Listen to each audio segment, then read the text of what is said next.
আজকে আসতে অল্প মশার সাথে গল্প করি আসলুম। আরম্ভ হইল সারামজাদার ফাটা লেকচার।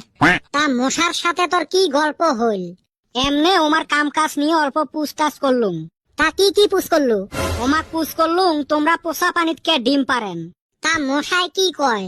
মশায় কয় ভালা পানির ডিম পাইলে মানুষ যদি সিদ্ধ করি খায়। কথা তো হাসায়, মানুষ তো সব বস্তুয়ে খায়। তারপরে মশাক পুছ করলুম তোমরা কয়েল লাগাইলে মরেন না কে। এইবার মশা কি কইল? এইবার মশায় কয় কয়েল লাগাইলে যদি আমরা মরিয়ে যাই তাহলে কয়েলের কোম্পানিগুলো কেমনে বাঁচবে। এটাও তো সত্যি কথা রে।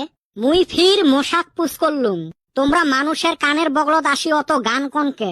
মশা মক কয় বেলেগ জায়গাত গান কইলে যে মানুষ শোনা পায় না, আর আমরা তো ড্যান্স পাই না, গান হে পাই, গানে কই। কথা তো সগে সত্যি রে। আরো ফির কি গল্প হইল, কত অল্প।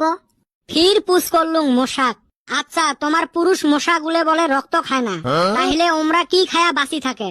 মশাটা কইল ওমরা ওমার বউয়ের গাইল খায়া বাঁচি থাকে। বাহ, তামাম মজার ঘটনা দেখি। কে ফার্স্টে না শুনবেরে চাইস নাই? না ভাই হুনমু, কসে আরো কি কি গল্প হইল। তারপরে ফির পুছ করলুম মশাক আচ্ছা তোমরা মানুষক কামড়াইলে ম্যালেরিয়া হয় কে। এইবার মশা কি কয় জানি?